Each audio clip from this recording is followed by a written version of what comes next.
कर रही। और आइए आपको सीधे चलते हैं गुजरात, जहां पर गृह मंत्री अमित शाह मौजूद हैं, जिन्होंने 54 फीट ऊंची जो प्रतिमा है हनुमान जी, उसका अनावरण किया। ये सुनते हैं क्या कह रहे हैं।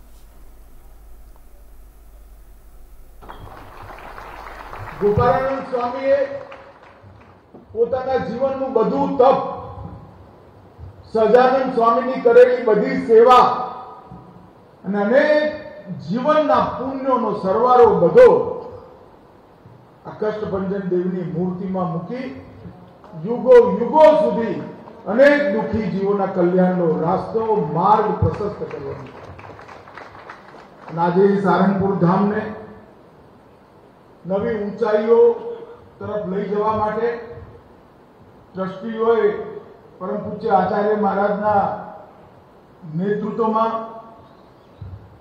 जे परिश्रम कर्यो छे, जे संकल्प कर्यो छे, ए संकल्पथी आजे आ काम सिद्ध थयुं छे। दादाना धाममां रोज हजारों लोको दर्शन करवा आवे, मानता मानवा आवे, पूरी थयेली मानता पछी दादानो धन्यवाद करवा आवे અને બધાને દાદાના આશીર્વાદ તો દર્શન કરતાની સાથે જ મળે, પણ સાથે સાથે પ્રસાદ પણ મળે। આવું ભવ્ય પ્રસાદ આરોગવાની જગ્યા કદાચ ગુજરાતના કોઈ તીર્થધામમાં નથી। એવું સુંદર ભોજનાલય આજે અહીંયા બનાવ્યું છે। હું ખરેખર ટ્રસ્ટના સૌ ટ્રસ્ટીઓને હૃદયપૂર્વક અભિનંદન આપું છું, સાધુવાદ। મિત્રો, આજ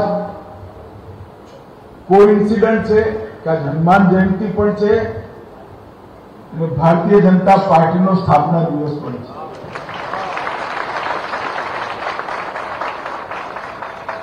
1980 में आजना दिवसे जनसंघमांथी जनता पार्टी में विलय कर्या पछी फरीवार सिद्धांतों आधारे सत्ता छोड़ी अटलजी अडवाणीजीए भारतीय जनता पार्टी की स्थापना की। बरोबर 1 वागे ज करी थी, अत्यारे 1 वाग्यानी तैयारी। 6 एप्रिल 1980 ना दिवसे मुंबईना षणमुखानंद हॉल नी अंदर भारतीय जनता पार्टी की स्थापना थई अने ए वखते घणा लोकोए भारतीय जनता पार्टी की मजाक उड़ाई अने पछीनी चूंटणीमां मारी 2 सीटों आई ત્યારે રાજીવ ગાંધીજીએ સંસદમાં કહ્યું હતું, અમે 2 ને અમારા 2। પરંતુ દાદાની કૃપા જુઓ, આજે સમગ્ર દેશમાં 16 સરકારો અને 400 થી વધુ સંસદ સભ્યો સાથે ભારતીય જનતા પાર્ટી દેશની સેવા કરે છે। હું નિશ્ચિતપણે કહી શકું, આંકડાઓના આધારે કહી શકું, વિગતોના આધારે કહી શકું કે આઝાદી પછી भारतीय जनता पार्टी नु शासन જ્યારે જ્યારે આવ્યું, પહેલા અટલજીનું હોય કે પછી નરેન્દ્રભાઈનું શાસન આવ્યું। અટલજીના શાસનમાં પૂર્ણ બહુમતી નથી,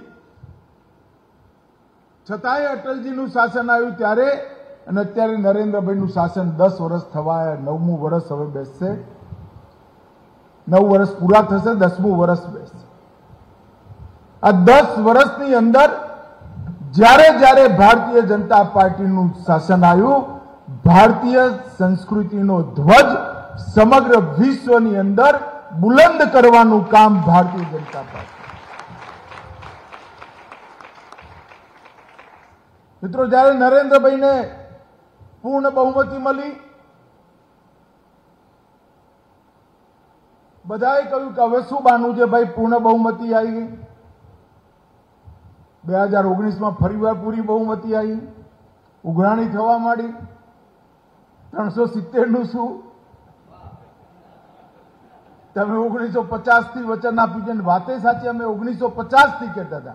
एक देश में 2 निशान, 2 प्रधान अने 2 विधान, 2 संविधान एक देश में ना होय, 2 ध्वज पण ना होय अने 2 वडाप्रधान पण।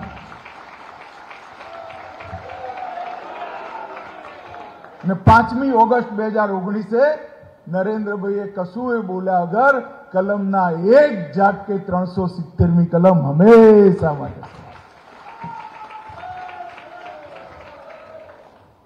દેશભરના રાષ્ટ્રપ્રેમી નાગરિકોના મનમાં